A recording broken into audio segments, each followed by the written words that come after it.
Assalamualaikum warahmatullahi wabarakatuh. Saya Ferun Latifah, NIM 330202100011, kelas Hukum Ekonomi Syariah C.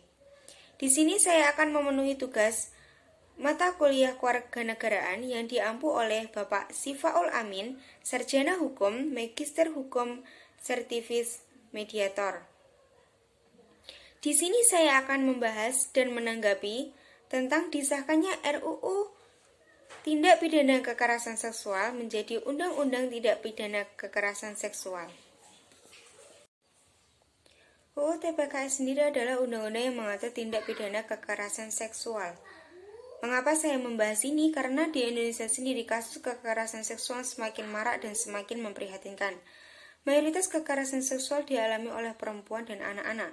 Dan pelakunya sendiri juga dari berbagai kalangan, entah itu muda ataupun tua, tidak pandang itu saudara apapun bukan. Mirisnya lagi, kekerasan seksual sering terjadi di tempat menimba ilmu seperti sekolah, kampus, dan pondok pesantren.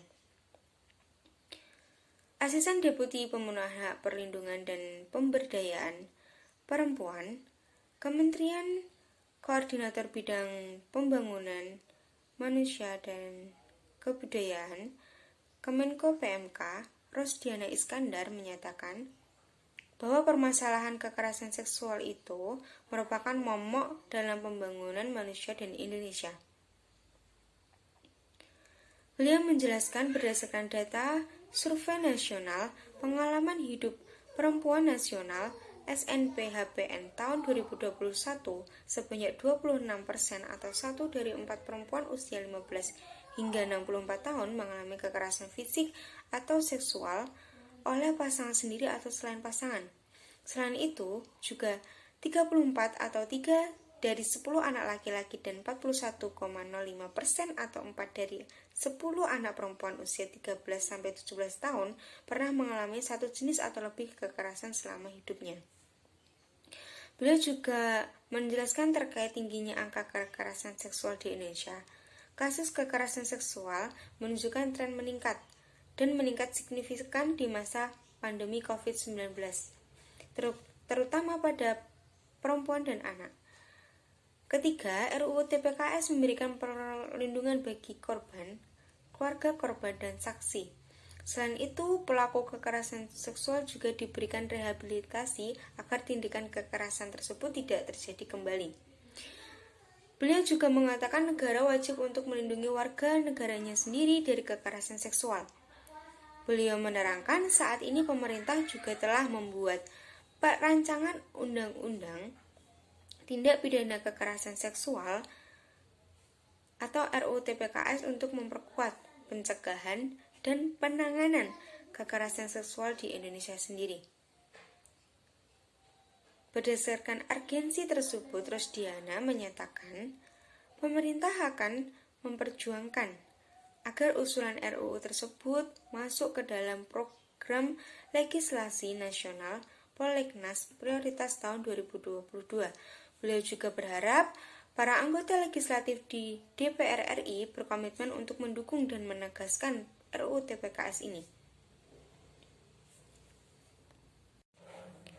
Dapat dilihat kasus kekerasan seksual yang akhir ini terjadi seperti kasus cabul dosen UNRI, mahasiswa IAIN Cirebon jadi korban kekerasan seksual, dan masih banyak lagi.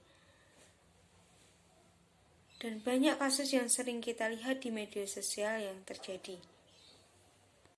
Pada akhirnya pada hari Selasa tanggal 12 April 2022, RUU TPKS disahkan menjadi UU. Pada gambar dapat dilihat di situ bahwa terlihat Ketua Panja RUU TPKS Willy Aditya dan Ketua DPR Puan Maharani saat persetujuan RUU TPKS menjadi UU dalam rapat paripurna di Kompleks Parlemen. UU TPKS sendiri menjadi wujud nyata hadirnya negara dalam upaya mencegah segala bentuk kekerasan seksual, menangani, melindungi, dan memulihkan korban, serta melaksanakan penegakan hukum hingga menjamin ketidakberulangan terjadinya kekerasan seksual. Puan Maharani berpandangan pengesahan RUU TPKS menjadi UU adalah hadiah bagi perempuan di seluruh Indonesia serta demi kemajuan bangsa sebagai hasil kerjasama dan komitmen bersama antara DPR, pemerintah, serta melibatkan peran serta masyarakat sipil menjadi instrumen dalam melawan tindak kekerasan seksual.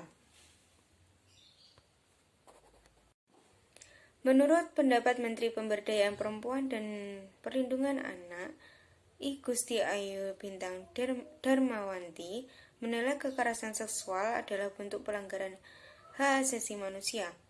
Sebab TPKS sendiri menjadi kejahatan terhadap martabat kemanusiaan, bentuk diskriminasi yang harus dihapuskan. Terlebih lagi kekerasan seksual yang semakin marak terjadi di masyarakat sejatinya memiliki dampak serius bagi korban, berupa penderitaan fisik, mental, kesehatan, ekonomi, dan sosial hingga politik.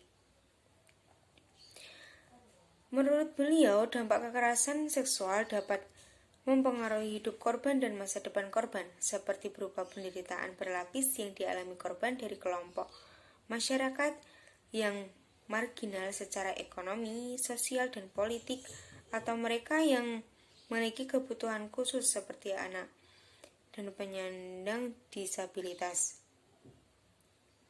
Oleh karena itu, diperlukan UU khusus tentang tindak pidana kekerasan seksual yang mampu menyediakan landasan hukum material dan formil sekaligus, sehingga dapat menjamin kepastian hukum dan memenuhi kebutuhan hukum masyarakat, harap beliau. Tanggapan saya terhadap disahkannya RUU TPKS menjadi UU ini saya setuju. Karena apa?